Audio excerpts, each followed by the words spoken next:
अब हम आ जाते हैं FC रिसेप्टर्स के ऊपर। FC रिसेप्टर के साथ बाइंड कौन कर रहा था? FC रीजन कर रहा था ना, FC डोमेन कर रही थी। मैंने यहाँ पे दिखाया है आपको सेल, सेल के ऊपर मैंने लिखा है इफेक्टर सेल, ऐसे ही लिखा है ना। इसके कॉन्सेप्ट के ऊपर आगे जाकर आऊँगी कि इफेक्टर सेल क्या है। इम्यूनिटी पढ़े ना, बड़ा वर्ड आ रहा है effector, effector cell, effector cell. फिलहाल जी सिर्फ इस कॉन्सेप्ट पे रहो कि FC रिसेप्टर क्या है।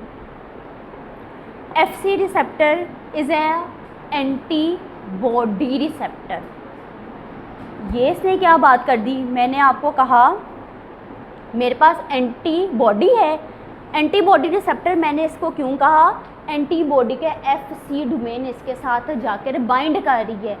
और आपको आगे से पता है मेरी एंटीबॉडी किसके, इसने अपने पास साथ किसको होल्ड किया हुआ है? एंटीजन को। ऐसे ही पढ़ा है ना हमने, FAB का फंक्शन पढ़ा है ना। FAB ने रिकॉग्नाइज किया एंटीजन को और एंटीजन को अपने साथ आकर क्या कर लिया? बाइंड कर लिया। मेरा ये सेल है, सेल के ऊपर रिसेप्टर है, रिसेप्टर के साथ एंटीबॉडी अटैच है, एंटीबॉडी ने आगे से पकड़ा हुआ है मेरे एंटीजन को। तो क्या मैं लिख सकती हूँ कि मेरा FC receptor is involve in antigen recognization? लिख दूँ भाई, ये आपके नोट्स में लिख दिया गया। अच्छा, अब जी अब ये लोकेटेड कहाँ है? Which is located at the membrane. देखो मेम्ब्रेन पे मैंने दिखाया है ना, at the membrane of immune cells. ये सेल्स कौन से सेल्स हैं?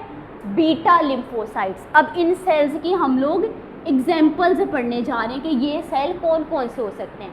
मुझे देख के बताओ कौन कौन से? Beta lymphocytes, this can be B lymphocytes के बाद this can be natural killer cells, these can be macrophages, these can be neutrophils, these can be mast cells।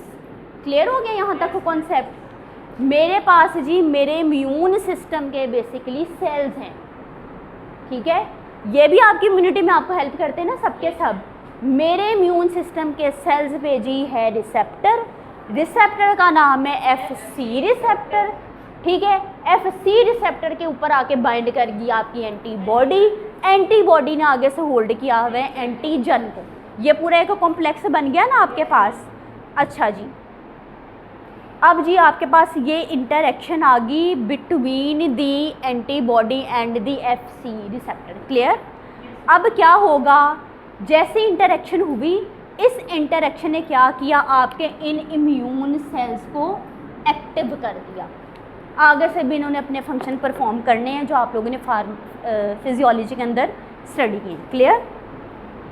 ये थोड़ा सा कॉन्सेप्ट हमने इम्यूनिटी का स्टडी किया, रिवाइज कर लिया, क्योंकि आपकी आगे जाके जो नेक्स्ट हेडिंग है हाइपर सेंसिटिविटी, इसके अंदर वर्ड आ रहा है antigen, antibody, FC, FAB, FC receptor का नाम भी आ रहा है। क्लियर?